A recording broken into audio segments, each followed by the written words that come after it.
मारण, मोहन, वशीकरण, उच्चाटन है ना। ये तंत्र में तो वहाँ का एक मान्यता है कि वहाँ का वासुकी नाग जो है ना, माता जी ने ही भगवान शिव को रक्षा करने के लिए पशुपतिनाथ में भेज दिया है। जागृत देवी देवता है वहाँ, है ना। जैसे कि आप ले लो गुहेश्वरी ले लो, भगवान पशुपतिनाथ ले लो, दक्षिण काली ले लो, है ना, पाल्पा भैरव ले लो, कोई भी ले लो वहाँ का, और काल भैरव जो बसंतपुर में है। ये सब तंत्र के हिसाब से है ना सेट किया गया है। पशुपतिनाथ को हर दिन ये क्या है, मनुष्य का जो है ना डेड बॉडी का धूप चाहिए। धूप चाहिए? सुने हैं आपने? नहीं, ये नहीं सुना हमने। हर दिन चाहिए। एक मान्यता क्या है, बिना पशुपति गए है ना सिद्धि नहीं मिलता है। ऐसे अगर उन्होंने झूठ बोल दिया तो एक हफ्ते के अंदर अंदर वो क्या है ब्लड वोमिट करके शरीर छोड़ देते हैं ना। 2 टाइप्स का खैंक होता था। एक क्या होता था, ब्लैक, और एक व्हाइट होता था, है ना। व्हाइट को बहुत शुभ माना जाता है।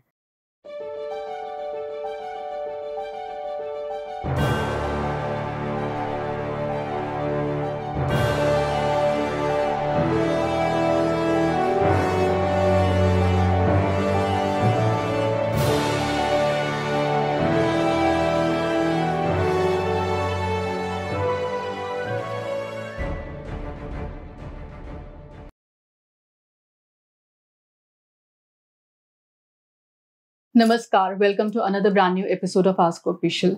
आज का ये एपिसोड हमारे लिए बहुत खास है क्योंकि हमारे आने वाले गेस्ट जो हैं वो नेपाल से आए हुए हैं। पहले तो उनका मैं बहुत बहुत धन्यवाद करूंगी, समय निकाल के वो नेपाल से आए जी। सुदीप निर्मल जी नाम है इनका, मैं बताना चाहूंगी सबको। और इन्होंने तंत्र की दुनिया में काफ़ी पकड़ पा ली है। अगर बात करूँ काठमांडू के बारे में, नेपाल के बारे में, तो सबसे पहले तो मैं इनसे ज़रूर जानना चाहूँगी नेपाल को हम तंत्र की भूमि क्यों कहते हैं। सुदीप भैया, जैसे हमने बात करे थे ऑफ कैमरा, तो आपने बताया था कि इंडिया को हम बोलते हैं कि वो बृहस्पति की भूमि है और नेपाल को बोलते हैं मंगल की भूमि है। तो तंत्र की भूमि लेकिन नेपाल को क्यों कहा जाता है? पहले तो Aparna ji, thanks for calling in your show. बहुत खुश लगा, बहुत अच्छा लगा आपने बुलाया, है ना। ये हमारा अहोभाग हम यहाँ आके कुछ बोल सकें नेपाल के विषय में, नेपाल के तंत्र के विषय में। देखिए, नेपाल जो है मंगल का भूमि है। मंगल का भूमि होने से नेपाल को तंत्र का कैपिटल बोला जाता है ना। यहाँ का जितने भी मंदिर है, देवी देवताएं हैं, है ना, ये तंत्र के हिसाब से सेट किया हुआ है ना। और कहीं भी बड़े बड़े सिद्ध लोग रहते हैं जो भारत से भी वहाँ जाके बैठे हैं। बाद में हम चर्चा करेंगे इस विषय में, ठीक है। और वहाँ का जितना भी जैसे कि जागृत देवी देवता है वहाँ, है ना। जैसे कि आप ले लो गुहेश्वरी ले लो, भगवान पशुपतिनाथ ले लो, दक्षिण काली ले लो, है ना, पाल्पा भैरव ले लो, कोई भी ले लो वहाँ का, और काल भैरव जो बसंतपुर में है। ये सब तंत्र के हिसाब से है ना सेट किया गया है। और आपको आप अगर वहाँ साधना करेंगे ना तो वहाँ का भूमि ऐसे जागृत है कि आपको जल्द फल मिलता है, ऐसा भूमि है जी।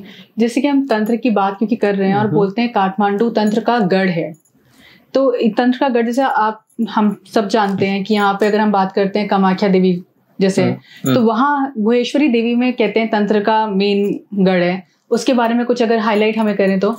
हाँ, देखिए हम तो ज्यादा से ज्यादा है ना कामाख्या के विषय में जानते हैं जी, है ना जी। बहुत लोग हैं जो कामाख्या के विषय में जानते हैं। और जो गुहेश्वरी, इनको गुहे काली भी बोला जाता है, जो सती देवी का है ना पीठ गिरा था जी, ठीक है। जब सती का डेथ हुआ था तो भगवान शिव इनके मृत शरीर लेके अपने पत्नी को वो कंधे में रख के क्या है इनका जो है ना ये पागल के हालत में जो कंधे में अपने बीवी के शरीर लेके घूम रहे थे। इस टाइम में जो पशुपति का क्षेत्र है, जो बत्सलेश्वरी बोलते हैं, एक पावरफुल देवी है। ये भी क्या है पार्वती का ही एक स्वरूप है। इसके आगे जो मेरू करके एक यंत्र है, ठीक है, वो ये माना जाता है कि भगवान शिव ने पहला जो पायला है ना धरती में रखा था ना, उसी मेरू करके यंत्र में रखा था, है ना। उसी जगह से वो क्या है सती का शरीर लेके वो ऐसे ही घूम रहे थे, जैसे कि है ना वो तो पीड़ा में थे जी। ठीक है। और जब भगवान विष्णु ने ये देखा तो अब क्या है, शक्ति तो नहीं चल रहा है ना, सचदेव का डेथ हो चुका था, भगवान शिव भी पागल हो रखे थे। तो क्या है, इस सृष्टि को चलाने के लिए भगवान विष्णु ने क्या कर लिया, अपने सुदर्शन को आज्ञा दिया कि सुदर्शन को जाके है ना उस सती के शरीर में बैठना है और क्या है, इसको शरीर को गिराना है। तो क्या है, जल्द से जल्द भगवान शिव को इस स्टेट से बाहर निकाल सके ठीक है। तो क्या है, एक चीज मान लो आप, जैसे कि भगवान शिव का एक पाइला, जो फर्स्ट पाइला जो थे वो जो पशुपतिनाथ में थे ठीक है जी। और जो सुदर्शन चक्र ने है ना जो गिराया था बड़ी को, जो पीठ का भाग जो गिरे थे उस टाइम में, तो क्या है, गुहेश्वरी तो बहुत बड़ा, वो जो शक्तिपीठ जहाँ गिरे थे उस टाइम में तालाब थे, वो काठमांडू वैली है ना जी। तो तालाब में गिरे थे, वो बहुत बड़े जगह में फैला था उस टाइम में। फिर क्या हुआ, तो वहाँ जो है ना वहाँ का तांत्रिक थे, जैसे कि जामन गुबाजू, लम्मकर्ण भट्टना, ये बड़ा बड़ा तांत्रिक थे वहाँ का काठमांडू का ठीक है। वो बहुत नाम है इन लोगों का वहाँ। इन लोगों ने कहीं तांत्रिक को रख के क्या है, वो जो गुहेश्वरी माता है ना, इनका जो सती का जो पीठ का भाग गिरा था, इनको छोटा बनाकर कुंड में सीमित कर दिया है ना। और मानना यह है, जैसे कि कामाख्या हुआ, वो बहुत पावरफुल शक्तिपीठ है, ऐसे ही पावरफुल शक्तिपीठ गुहेश्वरी है। और इन लोगों में डिफरेंस क्या है, जैसे कि कामाख्या तो इतने हाईलाइट में है जी है ना। हाँ। संसार भर का जो है ना सनातनी जो है, जो हिंदू धर्म में आस्था रखता है, सब जानते हैं, मगर गुहेश्वरी जैसे छिपा छिपा रह गई है, वो भी बड़ा शक्तिपीठ है। जैसे कि कामाख्या से भी पहले गिरा हुआ भाग है ठीक है। इनको तो ज्यादा हाईलाइट में आना चाहिए था, ये क्यों हाईलाइट में नहीं आई? तो गुहेश्वरी माता का जो जगदम्बा है ना, हाँ जी, जो इतने विराट शक्ति है, उनका ये मानना है कि इनको एक्सपोजर में आना ही नहीं है, पहचान में आना ही नहीं है। जो भी इनको पहचानते हैं और वहां जाके इनका पूजा आराधना है ना, व्रत कुछ भी करते हैं, तो ये जो भी मांगो वो देने के लिए तैयार है ना। इसलिए इनके नाम गुहे काली, जो गुहे होकर रहना चाहती है, गुप्त रहना चाहती है, जो कामाख्या के जैसे एक्सपोजर में नहीं आना चाहते हैं है ना। मगर वो बहुत बड़ा शक्तिपीठ है ठीक है। मैं वहाँ जाके, जैसे कि वहाँ के पुजारी लोग से भी बैठा था है ना, जो हमारे भैया है दोस्त जैसे हैं, तो उन लोगों ने बताया था कि जैसे कि नवरात्रि के टाइम में ऐसा ऊर्जा आता है वहाँ, हम भी साधना करे हैं वहाँ 2 साल तक है ना, ऐसा ऊर्जा आता है वहाँ नवरात्रि के टाइम में कि आपको वहाँ का ऊर्जा का फील हो जाता है। और जो है ना, इनका मंदिर का ऊपर का भाग खुला है ठीक है, क्योंकि शक्ति का इंट्रांस जो नवरात्रि के टाइम में है ना, दशहरे के टाइम में, वहीं से 4 नवरात्रि होते हैं ना, गुप्त नवरात्रि इंक्लूडेड। तो उस टाइम में क्या है, शक्ति वहीं से नीचे आती है और वहीं से बाहर जाती है ठीक है। और वहाँ ये माना जाता है कि कभी कभी इस टाइम में भगवती का दर्शन भी मिल जाता है, जैसे कि पावजू का है ना, ये हिलने का आवाज सुनाई देना, बहुत सुंदर है ना, घोड़े में टक टक करके जो है ना कोई आ रहा है, जैसे कि भगवती जो सिंह में बैठ के आ रही है। और क्या है, भैरव है ना, भैरव भी साथ साथ चलने का वो दिखा है, वो बोलते हैं कई बार है ना। ऐसा कोई अनुभव आपको रहा? मैं तो वहां जाके मैं बैठा था 2 साल है ना, जैसे कि मेरा कंटिन्यू साधना था वहाँ गुहेश्वरी पीठ में। जब मैं है ना, जब ज्योतिष में पहले क्या है, मैं काम कर रहा था, मेरा शुरुआती दिनों में है ना, वहां जाके साधना किया था। बहुत बार फील हुआ है, जो एनर्जी है ना, एनर्जी का मूवमेंट कुछ आने का है ना। वहाँ बोलते हैं अगर आप भी जाके साधना करो तो भगवती दर्शन देती है, ये पावरफुल है, जो भी मांगो वो मिलता है ना। जिसको मालूम होता है वो गुप्त रूप में आते हैं, अपना क्रिया कर जाते हैं और निकलते हैं ठीक है। और बहुत लोग बेनिफिट भी हो गए हैं, जैसे कि वहाँ का जो भी बड़े बड़े क्या है मान लीजिए जैसे कि आर्मी के पोस्ट में है ना, पुलिस के पोस्ट में है, बड़े बड़े पोस्ट में है, जिसको शक्ति चाहिए वो आके साधना करते हैं वहाँ, है ना। और वहाँ का जो है जैसे कि वहाँ कुंड है, ठीक है, और क्या है, भैरव भी है आगे, वहाँ बासुकी नाग भी है। वहाँ का एक मान्यता है कि वहाँ का बासुकी नाग जो है ना, माता जी ने ही भगवान शिव को रक्षा करने के लिए पशुपतिनाथ में भेज दिया है। एक्चुअली में बासुकी नाग वहीं का था पहले, है ना, तो वहाँ भेज दिया है रक्षा करने के लिए, भगवान पशुपतिनाथ को रक्षा करने के लिए। ऐसे वो बहुत बड़ा पावरफुल है ना शक्तिपीठ है जी। जैसे कि हम बात करें तंत्र के बारे में, तो बहुत सारी क्रियाएं की जाती हैं तंत्र की, तो कोई आप बता सकते हैं कि काठमांडू में इतनी जो तंत्र की क्रियाएं होती हैं अलग अलग तरह की, मारण क्रिया, ये सब क्रिया कितनी पावरफुल होती हैं और कितना ये इफेक्ट करती हैं लोगों को अगर किया जाए उस जगह से? तो देखिए ये है ना, मारण, मोहन, वशीकरण, उच्चाटन, है ना, ये तंत्र में तो ये सब क्रिया होता रहता है ना जी। वहाँ का जितने भी हमने फील किया है, वहाँ का जो भी है ना देवी देवता हैं सब लिविंग है, जागृत हैं, ठीक है। वहाँ का जैसे कि भैरव मान लो आप, जैसे कि पशुपतिनाथ का अंदर का भैरव उन्मत्त भैरव कहते हैं, है ना, बहुत ही लिविंग है, पावरफुल है, ठीक है। और जैसे कि गुहेश्वरी में जो बोला हूँ, है ना जी, इतना पावरफुल है, आप फील कर सकते हैं। वहाँ का दक्षिण काली करके देवी है ना, जहाँ भगवान श्री कृष्ण की भी जाके तपस्या किया था, श्री कृष्ण जी, हाँ भगवान श्री कृष्ण, है ना, वो भी जाके तपस्या किया था। ऐसा पावरफुल देवियां हैं। और आपको जैसे कि वहाँ का मूर्तियां, वहाँ का जो है ना शक्तिपीठ, आपको लगेगा कि वो अभी बोल रहा है, ऐसा जागृत है। वो मंगल का भूमि है, तंत्र का भूमि है ना, जागृत भूमि है। वहाँ का मिट्टी भी ऐसा जागृत है कि वो तुरंत काम कर लेगा, है ना।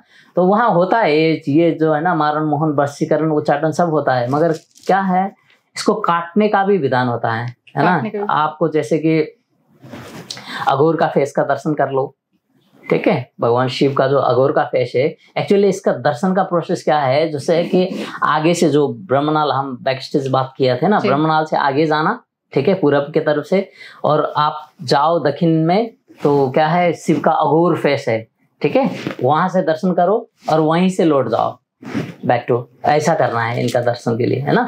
तो क्या है, कोई भी मारण, मोहन, वशीकरण, उच्चाटन कट जाता है, ऐसा मान्यता है ना। एकमात्र ही दर्शन करने से, एकमात्र से, वो तो पावरफुल है, वो तो क्या है, साक्षात भगवान शिव है ना, तंत्र ही उन्हीं से स्टार्ट हुआ है, तो क्या कर लेगा, तो वो है ना छोटा मोटा प्रयोग से कुछ होने वाला तो नहीं है भगवान शिव के, अगर तो वो एनर्जी टिक ही नहीं पाते, है ना।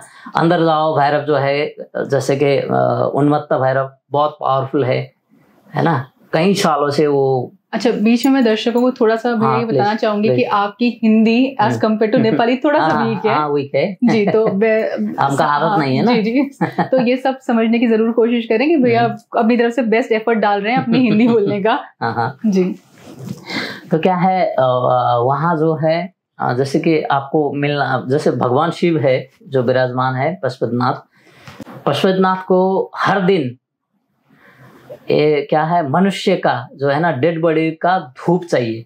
धूप चाहिए? सुने हैं आपने? नहीं, ये नहीं सुना हमने।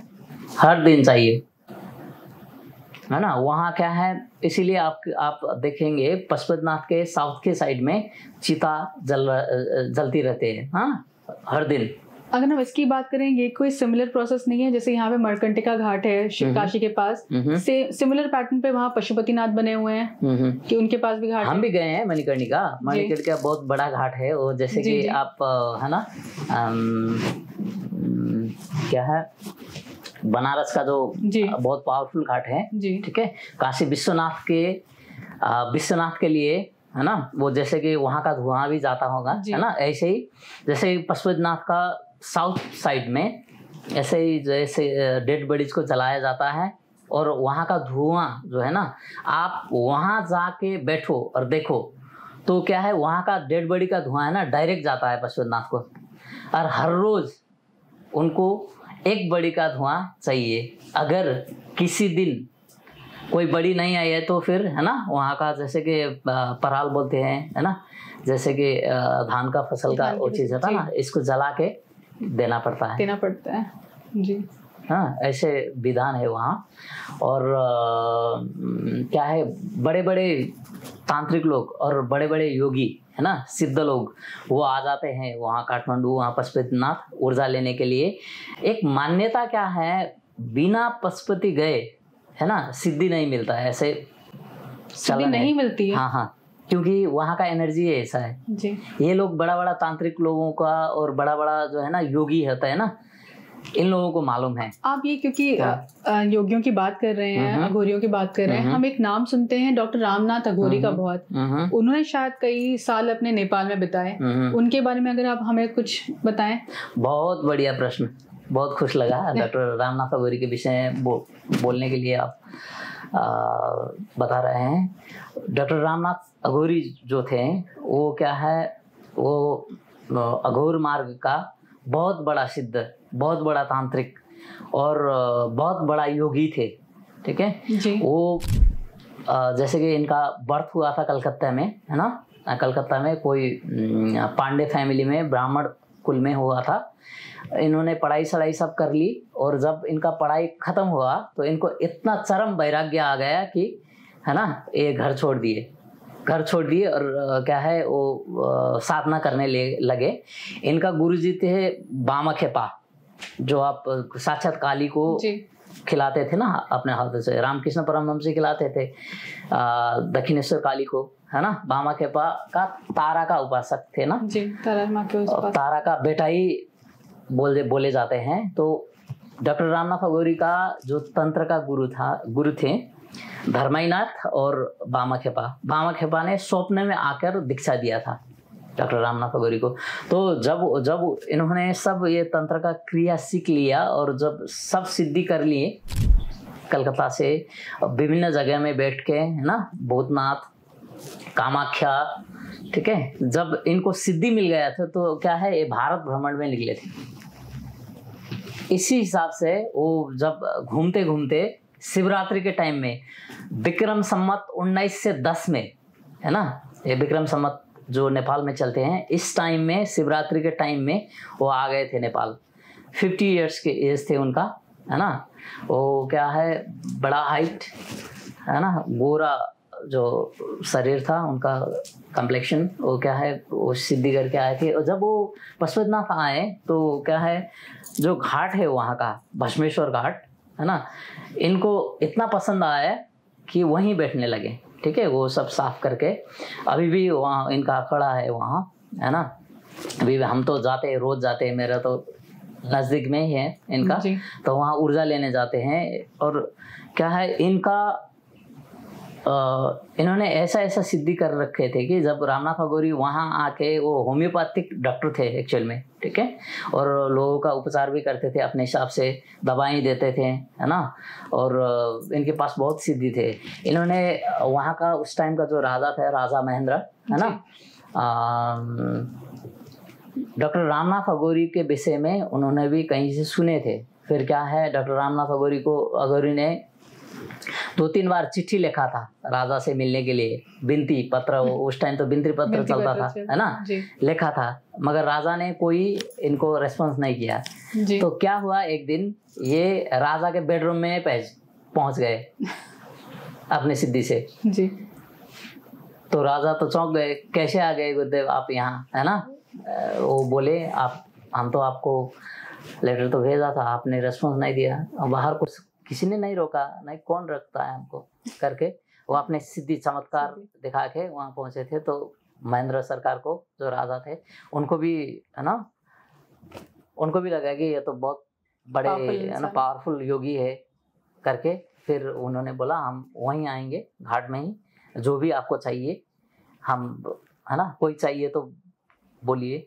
तो रामनाथ अघोरी ने, है ना, राजा को दर्शन दे दिया, ठीक है। फिर राजा को जब से योगी राज का दर्शन हो गया, है ना, मुलाकात हो गया, तो राजा रानी वहाँ का जो थे वो आने लगा, है ना, वो भी घाट में आते थे और आशीर्वाद लेते थे, ठीक है। और स्वयं राजा ने, वो क्या है, चांदी का जो है ना चिमटा दिया था, जी कमंडलू दिया था, जी। है ना, गौरी शंकर रुद्राक्ष दिए थे, जी ठीक है।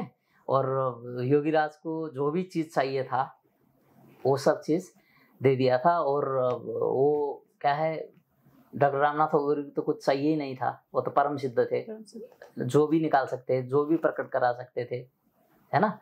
और क्या है, एक बार उन्होंने राजा रानी को हाथ में शिव पार्वती का दर्शन करा दिया था, इतना हाथ में? पावरफुल, हाँ हाँ, इतना पावरफुल थे, है ना। और क्या है, जब राजा को ये सब चीज मालूम पड़ा कि ये बहुत बड़ा सिद्ध है ना, बहुत बड़ा योगी है, तो क्या है, राजा भी इनसे दीक्षित हुए, है ना। और क्या है, इनका बेटा जो वीरेंद्र था राजा, वो भी डॉक्टर रामनाथ अघोरी का, है ना, शिष्य बोला जाता है जी और जो वहाँ का रामनाथ अघोरी ने बहुत सारे काम किया है नेपाल के लिए, है ना। सिद्धि होने के जरिए इन्होंने जो TU त्रिभुवन यूनिवर्सिटी, सबसे बड़ा यूनिवर्सिटी है ना, इन्हीं का कंसेप्ट है। और जो महेंद्र राजमार्ग बोले जाता है, वहाँ का बहुत बड़ा हाईवे है ना, उस टाइम में इन्हीं के इनिशिएशन में राजा महेंद्र ने स्टार्ट किया था। और क्या है,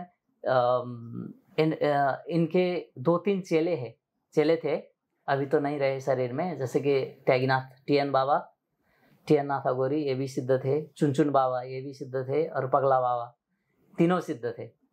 सिद्ध गुरु का सिद्ध चला था, है ना। इनके कई सारे किस्से आपको सुनने का मिलेंगे जब आप काठमांडू आओगे, है ना, तो सुनने का मिलेंगे। भैया अभी हम ऑफ कैमरा एक बहुत इम्पोर्टेंट बात कर रहे थे रामनाथ अघोरी जी के बारे में, कि उनके पास ऐसी सिद्धियां भी थी कि मृत्यु व्यक्ति को जीवित कर सकते थे। वो इंसिडेंट जरूर हमारे दर्शकों को सुनाएं। डॉक्टर रामनाथ अघोरी बहुत सिद्ध थे, है ना।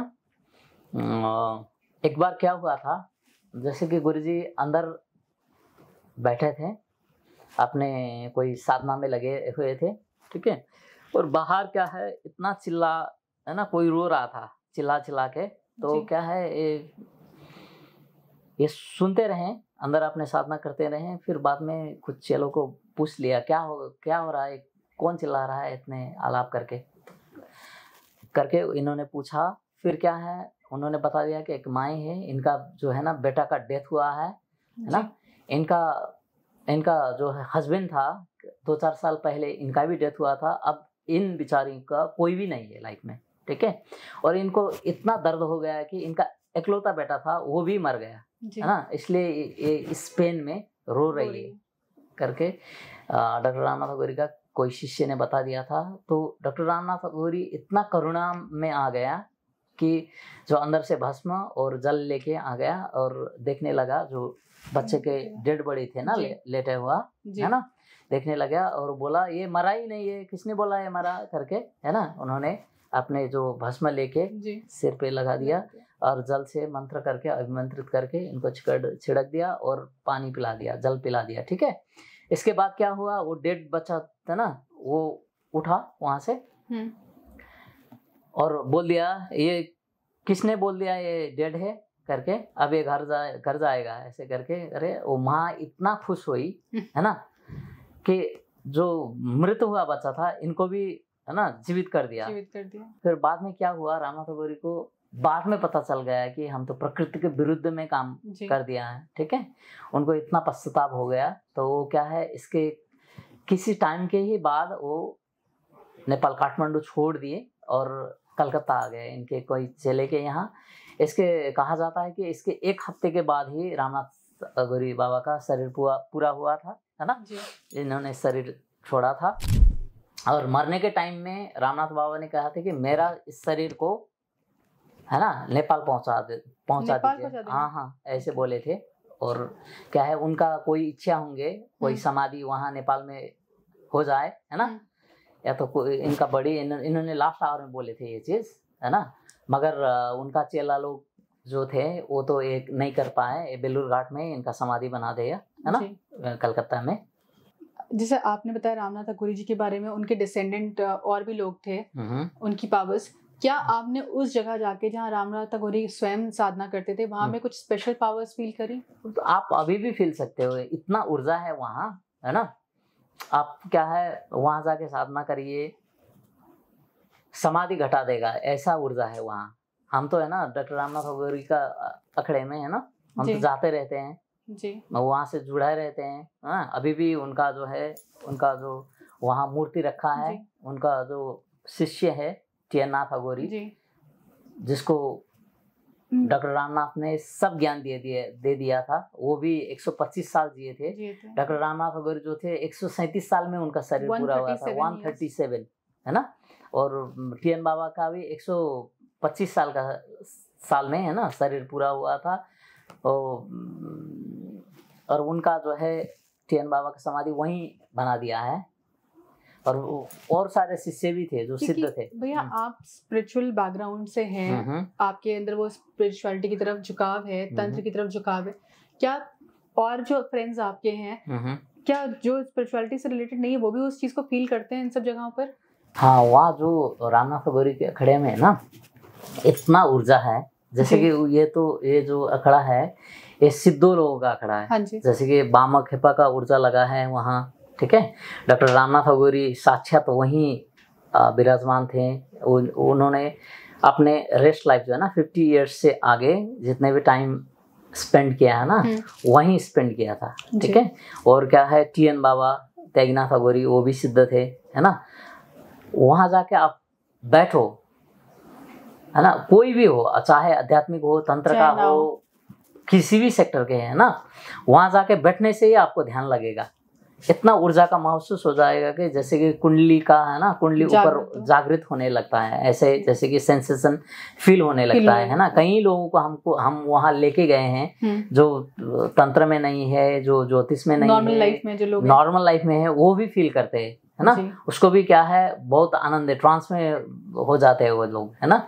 इतना ऊर्जा है और वहाँ का ऊर्जा आपको कृपा कर सकते हैं, ऐसे ऊर्जा है वहाँ। वो जागृत स्थान है ना, पावरफुल स्थान है वो।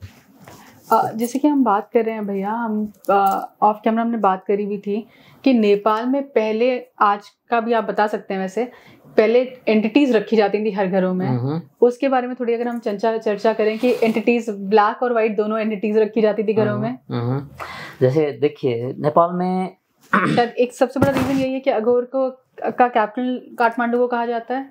अघोर नहीं, तंत्र का हाँ तंत्र का। जैसे काठमांडू ऐसे जगह है जैसे कि घर से ज्यादा टेम्पल है वहाँ, घर से ज्यादा टेम्पल है, मंदिर है, ठीक है। और रोडवे से आगे है ना जैसे कि एयरपोर्ट बना हुआ जगह है, जहाँ रोडवे नहीं थे उस टाइम में एयरपोर्ट थे। ऐसे जो है ना, जो हम तो कंस्ट्रक्शन एयरपोर्ट से नजदीक ही रहते हैं, हमारा जो घर है, तो क्या है वो जो भूमि है ना, तंत्र का कैपिटल कहा जाता है। आपको बहुत सारे मंदिरों देखने मिलेगा, है ना, बहुत सारे शक्तिपीठ, बहुत सारे शिवलिंग, है ना, भगवान शिव के टेम्पल देखने को मिलेगा आपको। वहाँ क्या है, बुढ़ानीलकंठ है जो भगवान साक्षात विष्णु है, जो जहाँ राजा लोग है ना ऊपर से नहीं जाते थे, इनको अलाउड नहीं थे, दर्शन करने के भी अलाउड नहीं थे। राजा को भी दर्शन करने के लिए अलाउड नहीं थे, है ना, क्योंकि वो खुद साक्षात विष्णु के अवतार थे ना, तो क्या है वो अलाउड नहीं थे, है ना। और मगर वो बहुत पावरफुल जगह है, ठीक है। You can feel the energy, इतना पावर है कि आप फील कर सकते हैं वहाँ का एनर्जी कैसे। तो जो काठमांडू है वहाँ का मंदिर में अगर देखेंगे तो वहाँ क्या है, जैसे कि मूर्ति कूद रखे हैं ना, वो क्या है साक्षात अभी बोलने जैसे लगता है आपको, ठीक है। इतना पावरफुल है, इतना जागृत है वहाँ का, है ना जी। वो मंगल का भूमि है, ऊर्जाशील भूमि है, ठीक है। वो तपोभूमि है ना। और जो पूरे काठमांडू, ललितपुर और भक्तपुर तीनों सिटीज जो है काठमांडू के अंदर जो आते हैं, है ना, ये तीनों शहर में जैसे कि पहले के जो राजा महाराजा लोग होते थे ना, वो क्या है तंत्र का उपासक होते थे, तंत्र के उपासक होते थे। जैसे कि प्रताप मल्ला बोलिए, पृथ्वीनारायण शाह बोलिए, जो भी रूल करते थे ना, वो लोग क्या है तंत्र का कहीं ना कहीं यूज करते थे, रिस्पेक्ट भी करते थे, वो डेली प्रैक्टिशनर होते थे, साधक होते थे, है ना। इसलिए तो सारे कंट्री को रूल करके बैठ सकते हैं। और क्या है वहाँ, जैसे कि देखिए वहाँ काल भैरव है ना, जो साक्षात है, हाँ जी, ठीक है। पहले तो क्या एक चलन था, ट्रेंड क्या था, जो काल भैरव है ना, किसी ने अपराध किया हो, ठीक है, कोई किसी ने आदमी को मार दिया हो, चोरी किया हो, कोई भी अपराध किया हो, तो राणा कालीन में इनको ले जाके वो भैरव के आगे रख देते थे और पूछते थे तुमने ये गलती किया है कि नहीं। अगर उन्होंने झूठ बोल दिया तो 1 हफ्ते के अंदर अंदर वो क्या है ब्लड वॉमिट करके शरीर छोड़ देते हैं ना। ऐसा होता था? वो ये प्रैक्टिकल वो दिखने को मिलते थे पहले, है ना। ऐसे ही जो है ना बुकों में भी लिखा है, हम सुने भी आए हैं, है ना। मतलब प्रचलित कहानियां भी हैं ये। हाँ हाँ, लोगों से जो कहीं बड़ों से सुनते हुए चले आते हैं, इसीलिए तो यहाँ मानते हैं ये सब चीज को, है ना। और ये तो बहुत बड़ी बात है भैया कि ब्लड की वॉमिट हो, इंसान मर जाए झूठ बोले तो। हाँ हाँ। और काल भैरव बहुत साक्षात है ना। अभी क्या है, आपको जो भी मांगो दर्शन दे सकते हैं, जो भी मांगो आपकी इच्छा पूरा कर सकते हैं, है ना। और क्या है वहाँ जैसे कि काल भैरव है, ठीक है, आकाश भैरव है ना। आकाश भैरव के बारे में थोड़ा बताएंगे? कि काल भैरव तो हम सुनते ही हैं, आकाश भैरव पहली बार सुन रहे हैं। आकाश भैरव जो है ना, इसको जैसे कि यहाँ का खाटू श्याम जी आप बोलते हैं ना। हाँ। सिर्फ सिर ही है, ठीक है जी। हाँ, इनको वो रखा गया है। और जो भी है ना एयरलाइंस का जो होता है ना, नेपाल एयरलाइंस, जैसे कि नेपाल का जो एयरलाइंस है ना, इसका लोगो ही इस भैरव से, आकाश भैरव से रखा है ना जी। इनका जो है ना, इनका साल में है ना एक बार वो क्या है रथ यात्रा लगता है ना इनका। आकाश भैरव की भी रथ यात्रा होती है? हाँ, वो तो क्या है मेला लगते हैं ना। वो जागृत होके वो आकाश भैरव, काल भैरव, वहाँ का जितना भी भैरव है ना, जैसे काठमांडू को मान लो ये भैरव का शहर है, भैरव का शहर, ठीक है। और भैरव जागृत करके रखा है वहाँ, है ना जी। अगर भैरव आपको पसंद नहीं करते हैं तो आपको काठमांडू में आप रह नहीं सकते, प्रवेश भी नहीं कर सकते, ऐसे मान्यता है भैरव का। अगर जब भैरव आपको रुचाएगा ना तो काठमांडू शहर में रहने के लिए आप योग्य होंगे, ऐसा मान्यता है ना जी। तो आपको बहुत सारे देखने मिलेंगे ये सब चीज, है ना। और जितना भी पूरे काठमांडू है वो तंत्र के फॉर्मेट से बने हैं, है ना। जैसे कि हम ऑफ कैमरा बोल रहे थे तलेजी भवानी, है ना, जो साक्षात राजा के साथ कौड़ा खेलती थी, है ना जी। तो वो जो मंदिर है साल में एक बार खुलता है, नवरात्रि के टाइम में, दशहरे के टाइम में, है ना। तो वो तो भैया फिर सेंटर ऑफ पावर हो गया, साल में एक बार दर्शन दे रही खाली। वही तो सिर्फ एक बार ही खुलता है ना।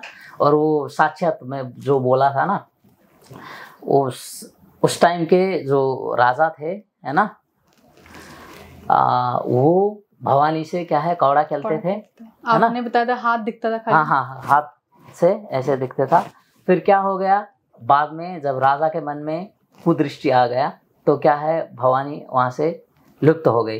तो राजा ने तो बहुत प्रार्थना की, है ना, वो गलती भी वो तो क्या है रिग्रेट भी हो गए, क्षमा भी मांग गए। फिर किसी टाइम के बाद फिर भवानी प्रकट होके और सपनों में इनको बोल दिया कि मैं काठमांडू जो है यहीं आसपास हूँ, काठमांडू के आसपास ही यहीं हूँ, किसी के घर में मैं हूँ, मगर आपको ढूंढना पड़ेगा, है ना। मैं अब तो काठमांडू वासी या तुमको दर्शन देने के लिए कुमारी के रूप में आऊंगा, है ना। वहाँ कई सारे वो ट्रेडिशन बना दिया है ना, कुमारी प्रथा जो रजस्वला से आगे होंगे ना लड़कियां जी, है ना। और वो भी जैसे साके ट्राइब्स है ना, कुछ स्पेसिफिक ट्राइब से लेना है। और कई सारी परीक्षाएं होता है इन लोगों को गुफा में रख के, है ना, बंद कोठे में, अंधेरे कोठे में रख के इनका परीक्षा होता है। जब ये पास हो जाती है तो फिर कुमारी चुने जाते हैं। तो ये मतलब एक सेट ऑफ गर्ल्स होती हैं जिनको हम लेके जाते हैं बच्चों को। हाँ। और कुमारी प्रथा के में ही रहते हैं और फिर वो मंदिर में ही रहती हैं वो लड़कियां। हाँ, मंदिर में है ना, इनका केयर टेकर रहते हैं, इनको पढ़ाई वढ़ाई भी वही होता है। और ये किस साल की उम्र की बच्चियां होती हैं? ये है ना जो रजस्वला से आगे, है ना, 13 ईयर्स से आगे, है ना, 13 ईयर्स से आगे की बच्चियां होती हैं, है ना। और कितने साल तक रखा जाता है फिर इनको? जो जैसे कि इनका कोई ट्रेडिशन के हिसाब से रखे जाते हैं जी, है ना। जी जी। तो ये सारी कथाएं मतलब जो आपने बताई वो सत्य घटना है कि नहीं, अभी भी देखने को मिलेगा ना। कुमारी अभी भी, हाँ, ये हमने देखा हुआ है, कुमारी प्रथा आज भी चलती है। राजा का माता रानी के साथ चौकड़ खेलना, ये सब चीजें एकदम सत्य हैं। वही तो, इसलिए तो तंत्र का भूमि कह रहे हैं ना काठमांडू को, स्पेशली काठमांडू को क्यों तंत्र का भूमि कहते हैं। जैसे कि भारत को आप क्या है, बृहस्पति का लैंड कहते हैं, है ना। ये तो गुरु का भूमि है। ये भी इतना ऊर्जाशील है कि जो भी जैसे संसार पर ज्ञान देने वाला गुरु कहाँ पैदा होता है, भारत में ही पैदा होता है ना। ये तो गुरु के खान है, ज्ञान लेने के लिए तो भारत ही आना पड़ेगा, है ना। अगर आपको तंत्र में बहुत एक्सपर्टीज होना है, तंत्र का बहुत हायर लेवल का ज्ञान लेना है, तो आपको काठमांडू आना पड़ेगा, है ना। गुप्त चीज तो वही है, गुप्त चीज वही है ना। जैसे कि यहाँ नेपाल में ज्ञान लेने के लिए, जैसे कि गुरुओं मिलने के लिए बड़े बड़े, है ना, विद्वान, बड़े बड़े सिद्ध लोग क्यों भारत में पैदा होता है, क्योंकि यहाँ का भूमि ऐसा है, गुरु का भूमि है, ये ज्ञान देने वाला भूमि है, संसार को ज्ञान दे सकता है ना। इसलिए ऐसे लोग यहाँ पे ही मिलते हैं। वही तो जी, है ना। जी, तो ये तो हमने बात करी अभी तंत्र के बारे में। तंत्र की भूमि हम कह रहे हैं इसको। जिस तरह का तंत्र अगर हम कामाख्या की तरफ पढ़े, आगे मेयोंग में होता है, इन सब जगहों पे होता है, उस तरह का तंत्र सेम यहाँ पे भी काठमांडू में किया जाता है, जहाँ पे हम बोलते हैं कि इतना भयंकर तंत्र भी होता है कि किसी का अगर मृत्यु नहीं भी है तो मारण करके मृत्यु भी की जा सकती है समय से पहले। देखिए, मेयोंग के विषय में आप बात कर रहे हैं। कामाख्या हम भी होके आए थे 1-2 साल आगे, ठीक है। अभी जो मेयोंग में पहले ट्रेडिशनली वो सब चलता था, है ना। हम भी पूछ लिए थे जी कई तंत्रिकों से, वो क्या है। और ऐसा कहा जाता था कि आदमी को कबूतर बनाने तक की शक्ति रखते हैं, बकरे बनाते थे, कबूतर तो क्या ये शक्तियाँ आज नेपाल में, काठमांडू में भी हैं? देखिए, नेपाल का कुछ है ना डिफरेंट सा है। जैसे कि नेपाल का तांत्रिक के हिसाब से वहाँ का जो भी है ना पूजा पद्धति तांत्रिक हिसाब से चलता है। जितना भी शक्तिपीठ होता है ना, वो तंत्र के हिसाब से पूजा। जैसे कि बलि प्रथा आज भी वहाँ है, आज भी क्यों नहीं जी, है ना, यहाँ पे भी है वो तो। हाँ, आप पशुपतिनाथ में भी बलि होता है, मालूम है आपको ये? नहीं। अंदर पशुपतिनाथ के अंदर भी पंचबली होते हैं, पूर्णिमा के टाइम में। अच्छा। अभी भी होते हैं, आज भी होती है, आज भी होते हैं जी। आपने सुने हैं कभी? नहीं, ये तो नहीं सुना था। फिर वो तो क्या है, तंत्र का भूमि है ना। वो क्या है, भगवान पशुपतिनाथ को नहीं देता, वो एक भैरव है वहाँ जो लेटे हुए हैं, उनको दी जाती है। उन्मत्त भैरव के साइड में इनको बोलते हैं कीर्तिमुख भैरव। कीर्तिमुख भैरव, हाँ, है ना। अगर किसी को कीर्ति रखना है तो वहां जाके दही और चूरा, है ना, ये देना पड़ता है इनको।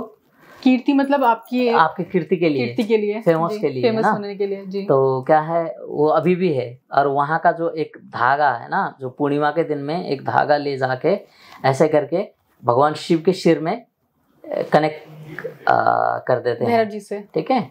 और भैरव भगवान शिव का थाली है वो नीचे, वहाँ है ना चावल भर के, दाल चावल, है ना, पंचामृत बनाकर, हाँ, विभिन्न सारे फल बनाकर पूर्णिमा के दिन में भोग दिया जाता है भगवान शिव को, है ना। ये चीज आपको देखने के मिलेगा वहाँ, है ना।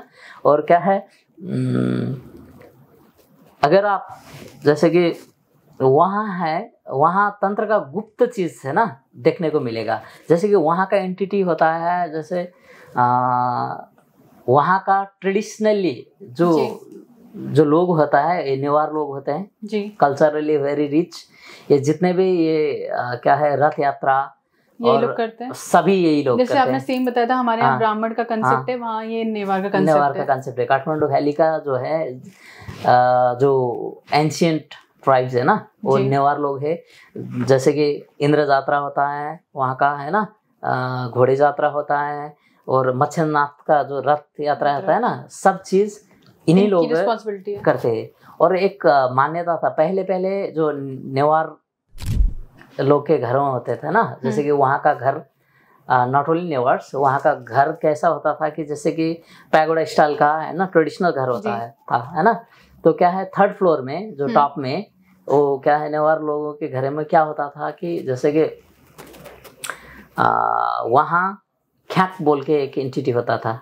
ख्याक, हाँ, बोले कि जैसे कि, है ना, वो एंटिटी को ये लोग क्या करते थे, 2 टाइप्स का ख्याक होता था। एक क्या होता था, ब्लैक और एक व्हाइट White. होता था, है ना। व्हाइट को बहुत शुभ माना जाता है, ठीक है। व्हाइट खैक जैसे कि जीन के तरह होता था, ये क्या है, घर का सब काम कर देता था, है ना। जी। फसल उगाना, है ना, खेत में जाके जोतना, खेत हरा भरा करना, हरा भरा करना। किसी उस टाइम में तो क्या है, वहाँ काठमांडू में तो बहुत सारे खेत होते थे, है ना, बहुत सारे काम करना पड़ता था। तो उस टाइम में वो चीज़ यूज करते थे, है ना। और ब्लैक खैक जो है वो क्या है, नेगेटिव प्रयोजन के, आप जो बोल रहे हैं, मारण मोहन वशीकरण उच्चाटन, है ना, सभी यही चीज़ प्रयोग करते थे। और क्या है, नेपाल में एक चीज़ है, बीर करके एक एंटिटी है, ठीक है। बीर करके एंटिटी है, हाँ एंटिटी है। जैसे कि आप लोगों को गाँव में ये चीज़ देखने को मिलते हैं, है ना। और ये चीज़ का भी प्रयोग होता था, है ना। और क्या है, एक कॉमन चीज़ था वो घर घर में। ये इस एंटिटी को ब्राह्मण लोग ही चलाते थे पहले जी, है ना। ब्राह्मण लोग इसको यूज करते थे, इसको वही, है ना, घर का काम तो लगाना। हर किसी के घर में पाई जाती थी? हर किसी के तो नहीं, फिर भी ये है ना, कॉमन था ना, है ना। गाँव में मिलता था, कोई इसका प्रैक्टिशनर हो तो वो और उसके लिए वर्क करेगा जरूर, है ना। ऐसा करते थे। और एक मान्यता है, जैसे कि तंत्र में पहले क्या होता था, जैसे कि नेपाल के ही मैं बात कर रहा हूँ, जैसे किसी को बिगाड़ना है, ठीक है, और आप लॉन्ग डिस्टेंस में रहते हो, ठीक है, आप लॉन्ग डिस्टेंस में रहते हो, तो किसी के जरिए आपको वो एनर्जी भेजा जाता था, है ना। जैसे कि एग्जाम्पल ले लेते हैं, जैसे मैं रहती हूँ दिल्ली में, कोई कलकत्ता में रहता है, ठीक है, तो यहाँ से बैठ के भी, हाँ, आप दिल्ली में रहते हो, है ना, और कोई जा रहा, आपको किसी को कलकत्ता में बिगाड़ना है, ठीक है, तो क्या है, आपको बोल देना है कि अपर्णा जी, हमने इस अमुक व्यक्ति को इतना याद किया है, आप बता देना। अच्छा, हम वहाँ पे, हाँ सुनिए ना, हम वहाँ इनको बहुत याद कर रहा है, और या तो कोई हमारे ये सामान लेके दीजिए इनको करके, आपके जरिए एनर्जी भेज के पठा देते थे। और जब आप वहाँ पहुँचते थे ना कलकत्ता, और इस जो व्यक्ति के लिए क्रिया कर दिया था, तो आप बोल देंगे ना, हाँ गुरुजी ने ये करके आपको याद किया है, तो क्या है, उस टाइम से वो आदमी बीमार होना, इनका तबीयत खराब होना स्टार्ट हो जाता था। इस जरिए भी सेंड किया जाता था। और जो जानकार थे, ट्रेडिशनली क्या करते थे, वो या तो कोई इंस्ट्रूमेंट लेके, या तो कोई थाली जी, है ना, या तो तांबे का कोई बर्तन लेके ऐसे छेकते थे, जो जानते थे ना, ट्रेडिशनल नॉलेज। हाँ, तो क्या होता था, इसमें क्रैश आता था बाद में। इसका मतलब वो जो एनर्जी भेजा गया था, है ना, ये यहाँ, है ना, ठोक के ये डिस्ट्रॉय हो गया, क्रैश हो गया, है ना। ऐसे भी प्रयोग करते थे। ये मतलब सुनने में थोड़ा सा अजीब लग रहा है, बट लेकिन सत्य घटनाएं, वो ट्रेडिशनली जो हमारा है ना, पिताजी और हमारे ग्रैंडफादर के टाइम में, है ना, ये सब बोलते थे। और ये प्रैक्टिस भी हमने भी बहुत सुने हैं ये किस्से के हिसाब से। और क्या है, ऐसे प्रयोग होते थे पहले। कहानियां ऐसे तो कहीं नहीं जाती हैं। हाँ वही तो जी। ये तो बात रही भैया तंत्र के बारे में, क्योंकि आप ज्योतिष का बैकग्राउंड लेके आते हैं, ज्योतिष में महारत हासिल है आपको, तो कुछ चर्चा हम ज्योतिष के बारे में भी करेंगे।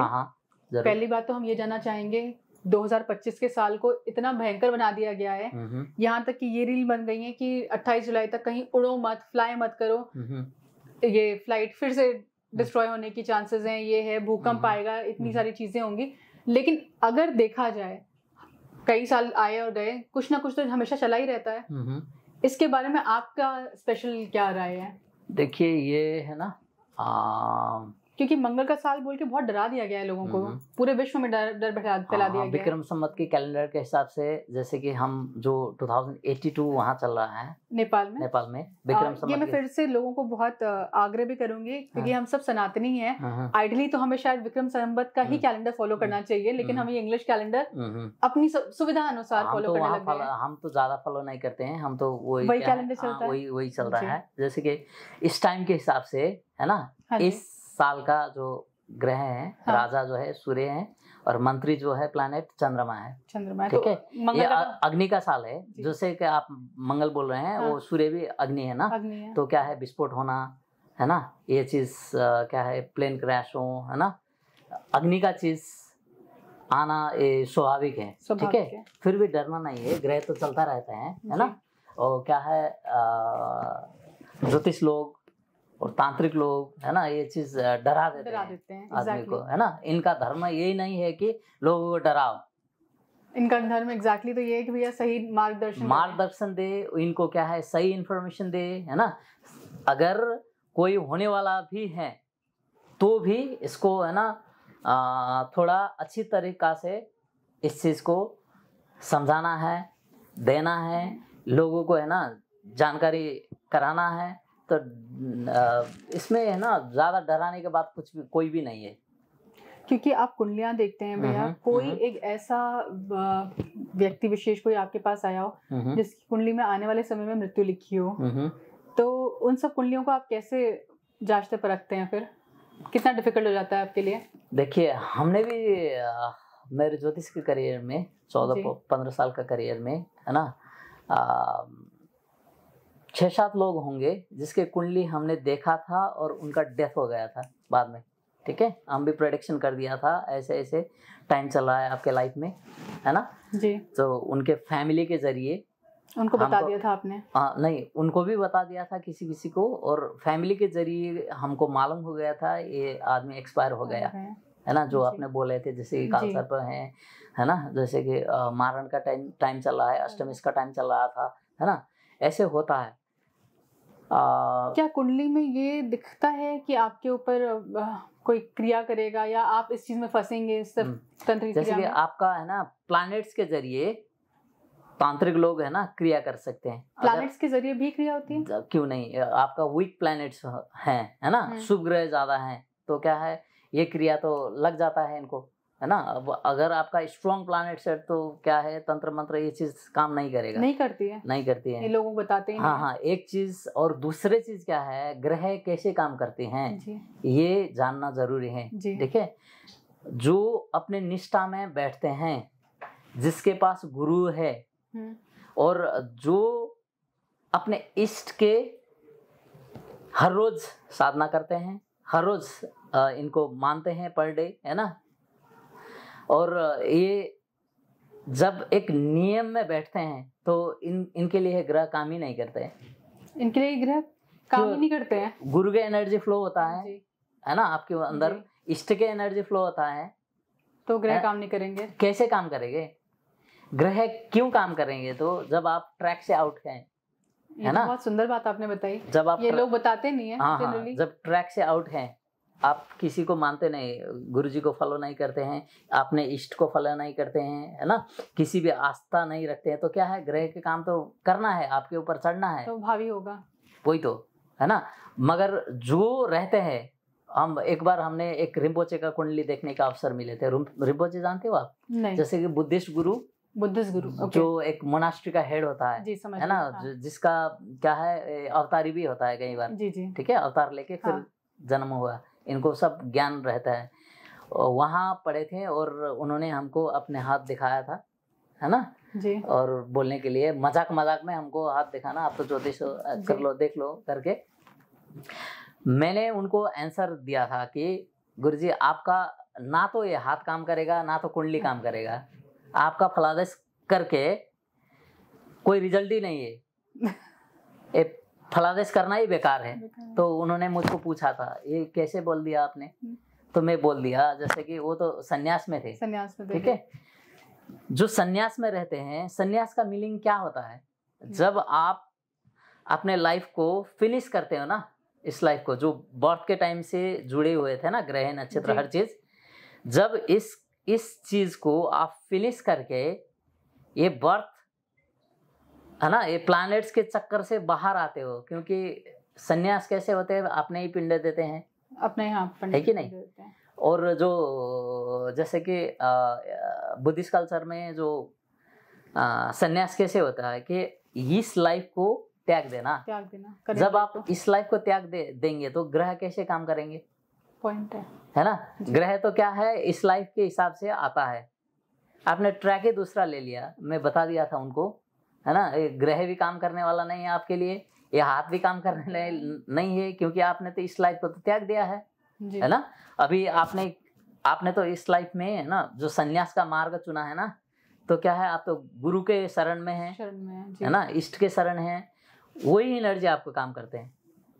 ये जानना हमारे सभी दर्शकों के लिए बहुत जरूरी है कि अगर आप गुरु की शरण में, इष्ट की शरण में, तो ग्रह काम नहीं करेंगे। ये बहुत कम लोग बताते हैं इस चीज को, बट ये हमारे लिए एक एडेड इन्फॉर्मेशन है। और क्योंकि आप ग्रह दोष वगैरह बहुत सारी चीजें जानते हैं, तो अगर हम मोटा मोटा बात करें शनि ग्रह के बारे में, जिससे लोग बहुत डरते हैं, उसके बारे में आपका क्या कहना है? हमारा सबसे पसंदीदा ग्रह है शनि ग्रह, राहु और केतु, ये जो 3 प्लैनेट जिनको ग्रह में विलेन बनाया जाता है ना, इनके जरिए बहुत सारे डर का खेती होता है ना। सबसे पसंदीदा ग्रह है जो आपने पूछा है शनि, जो न्याय का देवता है ना, और जो बहुत सारे चीज देने के काबिल होता है शनि ग्रह, है ना। जब आप नियम में बैठोगे, जैसे कि शनि कब आपको अफेक्ट करेगा, जब आप नियम वायलेट करेंगे, जैसे कि आप ड्राइव कर रहा हो, है ना, तो ट्रैफिक नियमों को वायलेट नहीं करना चाहिए।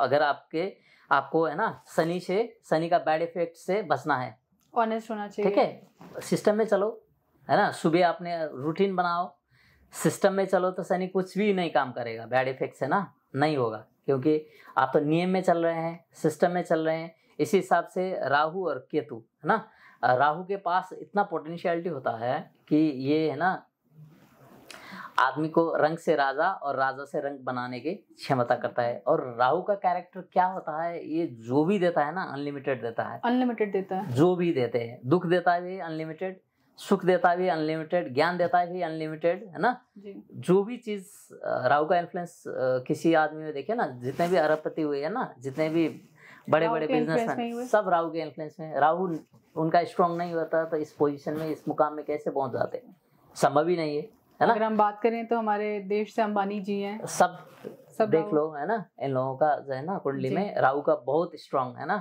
पर्सनैलिटी में दिखाई पड़ता आपको, इनका जो है ना कुंडली में दिखाई पड़ते। और जो लास्ट में हम बात कर रहे हैं केतु सबसे स्पिरिचुअल ग्रह है ना, मोक्ष का कारण है केतु, है ना। और केतु के जरिए आदमी, फिर से थोड़ा हाईलाइट डालना चाहूंगी, आपने बोला केतु सबसे स्पिरिचुअल ग्रह है। बहुत, केतु सबसे स्पिरिचुअल ग्रह है, क्योंकि स्पिरिचुअल ये है ना, धड़ और शरीर अलग हुआ है ना, तो क्या है, धड़ के फीलिंग्स का भाग है ना केतु।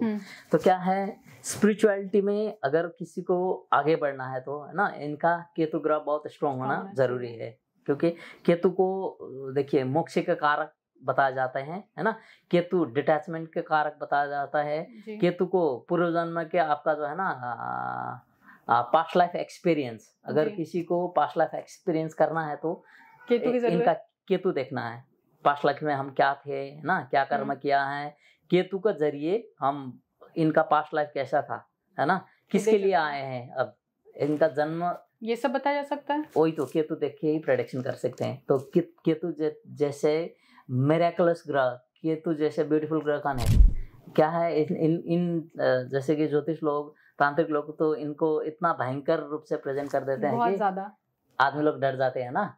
मेन शायद उसी से सबका चीना दिखाना ही डर, हाँ, चीना दिखाना ही डर जाते हैं ना। इनको अगर इनका सही तरीका से ब्यूटीफुली प्रेजेंट किया जाता है, इनसे बढ़िया ग्रह कोई हो ही नहीं, है ना। भैया बहुत बहुत धन्यवाद पहले तो आपका इस पॉडकास्ट पे आने के लिए आज, और इतना ज्ञान देने के लिए, जो हमें नेपाल के बारे में शायद बहुत ही कम ज्ञान रहा। अभी तक हम ये भी नहीं जानते थे कि नेपाल को भी एक तंत्र की सिटी कहा जाता है, काठमांडू को, आई मीन। तो ये इससे हम अभिज्ञ थे, अज्ञान थे। आपके आने से ही हमको इस चीज की पूरी मतलब नॉलेज मिली। इसके लिए बहुत बहुत थैंक यू। पहले तो आपके लिए भी बहुत बहुत धन्यवाद, है ना, हमको प्रोग्राम में बुलाने के लिए। ये हमारा, है ना, thanks for all this. Thank you, भैया।